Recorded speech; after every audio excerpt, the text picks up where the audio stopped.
Still no comment from Marissa Mayer, the CEO of Yahoo. Her new policy ordering employees to stop working from home is now the talk of the business world. Kara Swisher got a hold of the memo, broke the story for All Things D, a blog owned by Dow Jones. Kara's with us for an interview you'll see only on CBS This Morning. Good morning, Kara.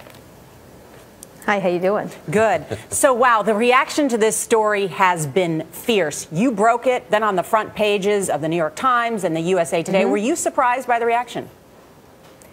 No, I knew it was a hot button issue. We only did a very short story about it and then got a hold of the memo after it was released internally because people were so angry and the level of anger inside of Yahoo was so high. I thought this is a really hot button issue.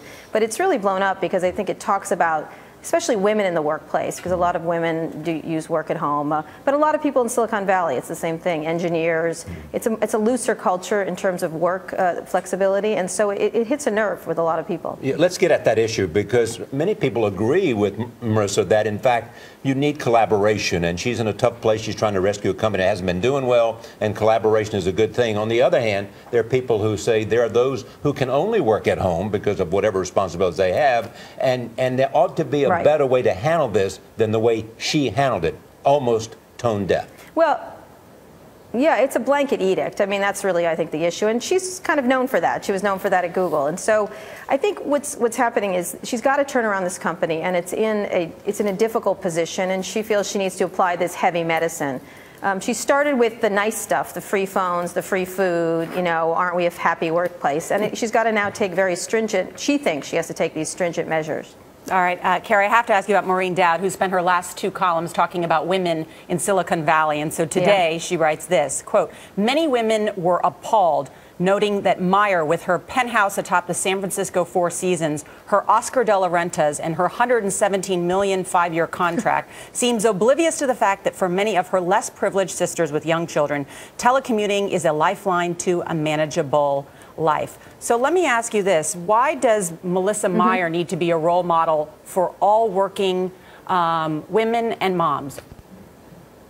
Well, she doesn't. I'm not sure what her penthouse has to do with anything. I think what people were more upset about the nursery in the workplace that she's built at her own expense.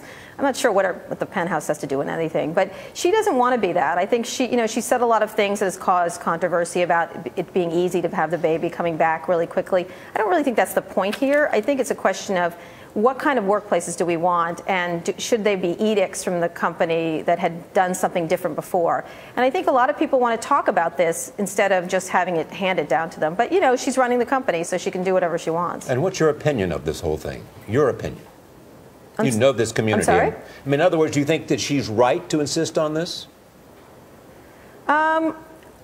I think it's a little bit cloddish in its execution. I think that's the issue. I think it's a very valid point that you have to have collaboration inside a company.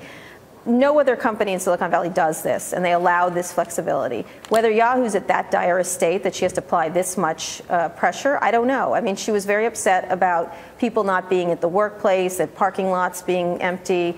Apparently she told the meeting that she did a survey of the VPN usage of at-home people, and they did not show up, and so she was mad about that. So maybe she feels this is her only recourse. I think tarnishing work at home is the issue. She could have just fired those people who weren't working from home. And so that would have probably been a better thing than this, and now she's pulled herself into a controversy. Kara Swisher, thank you very much. Congratulations to you. No problem.